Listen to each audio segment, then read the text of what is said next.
어쨌거나 환경에 대한 관심을 지속적으로 보여주고 있는 거는 뭐 좋은 일이니까요. 네. 요렇게 뒤를 보면, 그리고 다시 제가 이렇게 보면 뭔지 아시겠죠? 이제 밤새 편집하러 가보겠습니다. 견디고 듣다 보면 늘어가는 테크 지식. 오케이.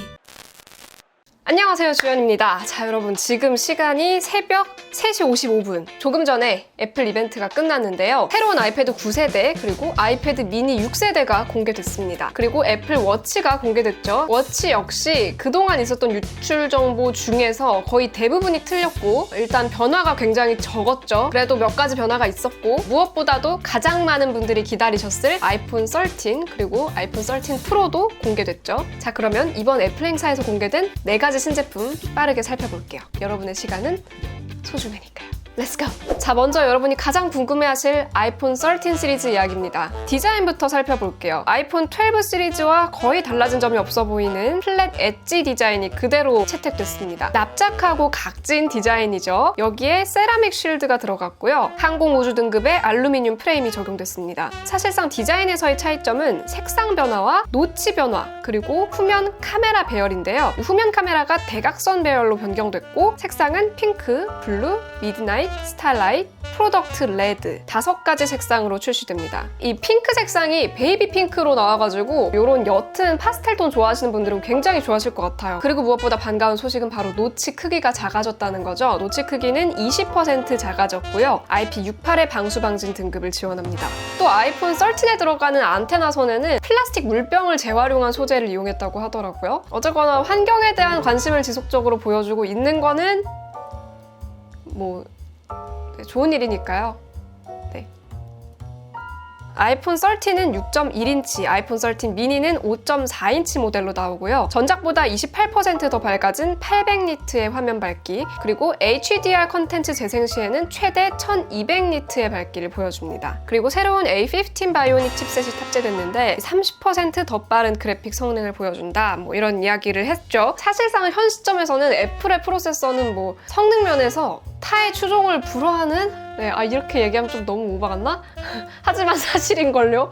네, 그런 상황이기 때문에 이번에도 뭐 전작에 비해 드라마틱한 성능 변화가 있을 것이다 라는 것보다는 업계에서 가장 뛰어난 모바일 프로세서 이 자리를 또 굳건히 지켜나가는구나, 뭐 이렇게 생각을 해보면 될 것 같습니다. 사실 이제 아이폰 13과 13 미니 같은 경우에는 뭐 전작하고 많이 달라진 점이 있지는 않았기 때문에 이런 프로세서 성능에 관한 얘기를 꽤 많이 하더라고요. 그리고 다음으로 조금 흥미롭게 들렸던 게 이제 카메라입니다. 이번 아이폰 13 카메라에 작년 아이폰 12 프로 중에서도 프로 맥스에만 탑재됐던 센서 시프트 OIS가 들어갔다는 소식인데요. 뭐 쉽게 말하면 작년에는 특별히 이제 가장 비싼 모델에만 넣어줬던 요거를 이제 이번에는 가장 저렴한 모델부터 다 넣어준다. 이런 식으로 조금이나마 소소하게 좀 변화가 있어, 더 작년보다 나아졌어 라는 거를 보여주려는 시도가 아닌가 싶긴 했어요. 카메라 한번 자세히 살펴볼게요. 듀얼 카메라입니다. 와이드 카메라와 울트라 와이드 카메라 2개로 되어 있고요. 와이드 카메라는 f1.6 조리개, 기존보다 47% 빛을 더 많이 수용하는 더 큰 1.7 마이크론 픽셀의 이미지 센서가 적용됐습니다. f1.5 조리개, 그리고 7장의 렌즈가 적용됐고, 이 센서 시프트 OIS가 들어갔는데요. 어두운 곳에서 좀 더 선명한 사진 촬영이 가능하고요. 더 밝은 사진을 찍을 수 있기 때문에 노출 시간은 줄어들고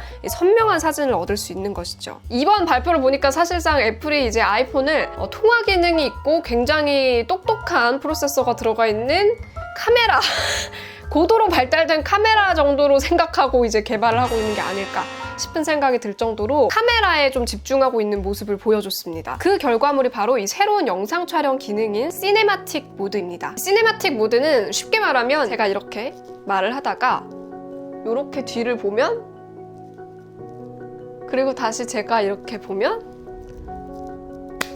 뭔지 아시겠죠? 카메라 초점을 원하는 대로 배우의 시선이나 이런 움직임에 따라서 왔다 갔다 하면서 좀 더 집중시키고 싶은 부분에다가 집중을 시켜주는 이런 촬영 기법인데요. 이걸 이제 아이폰에서 카메라가 자동으로 해줄 수 있도록 만들어 놓은 겁니다. 그래서 이렇게 피사체가 움직이면 카메라 초점도 자동으로 걔를 따라서 움직이고, 피사체가 또 새롭게 들어올 거를 예측해서 거기다가 빠르게 초점을 맞춰준다거나, 혹은 이 피사체가 먼 곳을 바라보면 그 피사체가 바라보는 쪽으로 초점을 보냈다가 다시 돌아오면 초점을 피사체에 다시 맞추는, 이런 식으로 하는 게 모두 다 자동으로 가능하게 했다, 이런 얘긴데요. 이게 어떻게 가능했는지 이야기를 들어보니까 이 영화 촬영에 사용된 기법 자체를 머신러닝을 시킨 거예요. 이런 장면들을 굉장히 많이 학습을 시켜가지고, 아, 이런 상황에서는 이렇게 초점을 바꿔야 되는구나 라는 걸 기계가 학습을 해서 그걸 실제 촬영에 적용할 수 있게 한 거죠. 이제는 이런 예술적인 영역, 영화 촬영 기법마저도 이 기계가 머신러닝으로 자동화를 할 수 있다는 거죠. 나중에 이런 것도 가능해질 수도 있을 것 같아요. 스튜디오에 여러 대의 아이폰들을 이렇게 쫙 배치를 해놓고 동시에 녹화 버튼을 누르면 여러 앵글에서 얘가 자동으로 다 찍어주는 거예요. 저절로 여러 가지 영화 기법을 적용해가지고 찍어주는 거죠. 정말 이런 일도 가능하지 않을까, 뭐 이런 생각이 들더라고요. 배터리도 전작보다 개선됐는데요. 아이폰 13은 아이폰 12보다 2시간 반 더 쓸 수 있고요. 아이폰 13 미니는 아이폰 12보다 1시간 반 더 쓸 수 있습니다. 가격도 한번 봅시다. 아이폰 13 미니는 95만 원부터 시작되는데요. 스토리지 용량은 전작보다 아예 2배를 더 높여서 128GB부터 시작하더라고요. 그래서 128GB가 95만 원, 256GB가 109만 원, 512GB가 136만 원에 판매될 예정입니다. 아이폰 13도 마찬가지로 128, 256GB, 512GB 세 가지 모델로 나오고요. 109만 원, 123만 원, 150만 원에 판매될 예정입니다. 아이폰 13 프로도 살펴볼게요. 디자인부터 살펴볼게요. 4가지 색상으로 나옵니다. 그래파이트, 골드, 실버, 시에라 블루인데요. 시에라 블루라고 해서 새롭게 등장한 색상이 저는 굉장히 마음에 들더라고요. 요거 하늘색, 제가 굉장히 좋아하는 색상이거든요. 그래서 저는 이거 나오면 요 색깔로 구입을 해야 되겠다 이렇게 생각을 하고 있습니다. 그런데요, 이 후면 디자인을 보니까 확실히 카메라 섬이 커지긴 커졌더라고요. 전작보다도 더 커진 모습의 이 카메라 섬을 보실 수가 있습니다. 요거는 반갑진 않더라고요.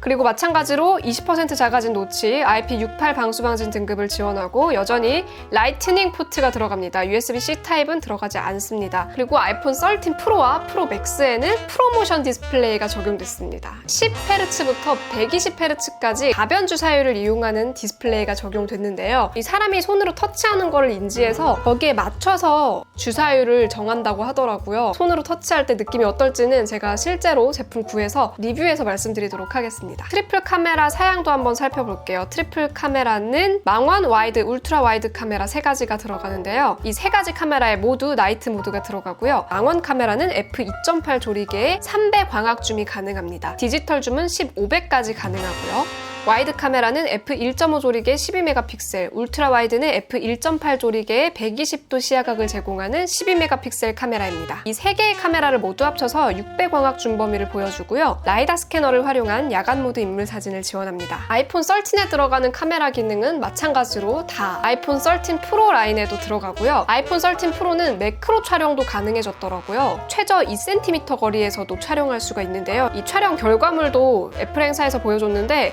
굉장히 멋진 접사 사진이 가능할 것 같더라고요. 이것도 한번 기대해 보겠습니다. 자, 그리고 아이폰 13 시리즈와 마찬가지로 A15 바이오닉 칩셋이 들어갔고요. 배터리 수명은 아이폰 13 프로가 12 프로보다 1시간 반 더 길고요. 아이폰 13 프로 맥스는 아이폰 12 프로 맥스보다 2시간 반 더 깁니다. 가격과 옵션도 살펴볼게요. 아이폰 13 프로는 135만 원부터 시작되고요. 4가지 스토리지 옵션이 있습니다. 128GB, 256GB, 512GB, 1TB 옵션이 있는데요. 최저는 135만 원부터 시작해서 1TB 모델은 203만 원까지 갑니다. 그리고 13 프로 맥스는 149만 원부터 시작하는데요. 마찬가지로 4가지 옵션이 있고요. 128GB, 256GB, 512GB, 1TB가 있는데 1TB는 최대 217만 원까지 올라갑니다. 아이폰 13 시리즈의 한국 출시 일정도 공개됐는데요. 10월 1일에 사전 예약이 시작되고 10월 8일에 한국에 출시될 예정이라고 합니다. 자, 이번에는 아이패드도 빠르게 살펴볼게요. 새로운 아이패드 9세대도 발표가 됐죠. A13 바이오닉 칩셋이 탑재되고요. 여전히 홈 버튼은 남아있는 모습이고요. 베젤도 꽤 넓은 모습으로 남아있습니다. 센터 스테이지 추적 기능이 들어갔습니다. 10.2인치 레티나 디스플레이가 적용됐고 색상은 스페이스 그레이, 실버 두 가지로 나오고요. 스토리지 옵션은 두 가지가 있습니다. 64GB는 449,000원, 256GB는 639,000원입니다. 그리고 와이파이와 셀룰러 모델 둘 다 나오는데요. 여기에 이제 애플 펜슬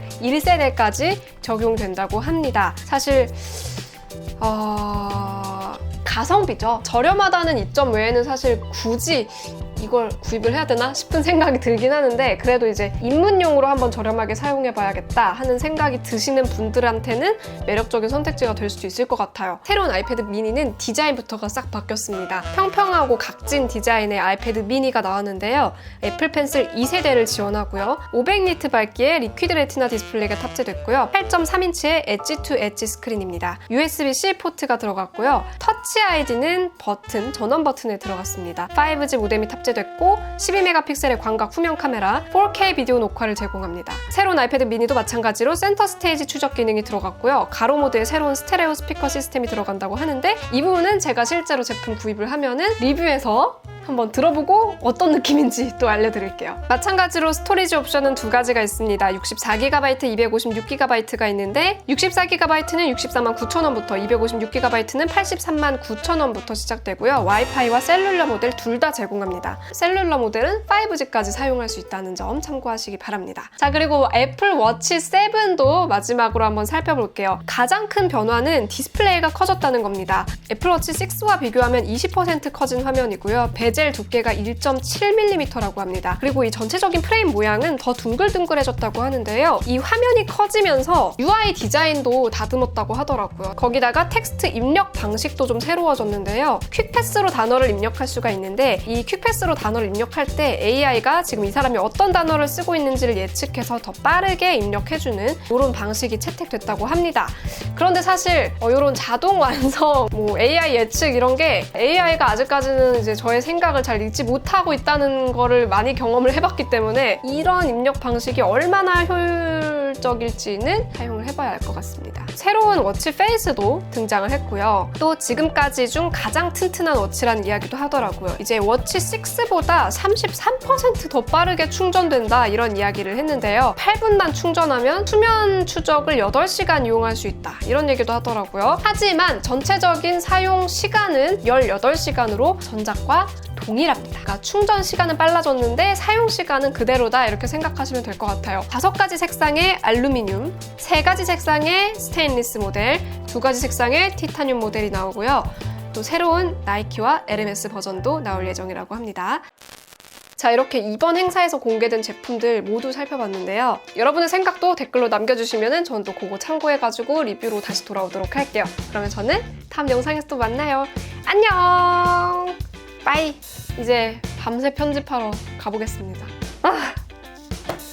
세상은 알아 밤새 떠들기던 너의 작은 바람 이제는 알아 자꾸 숨었던 숨긴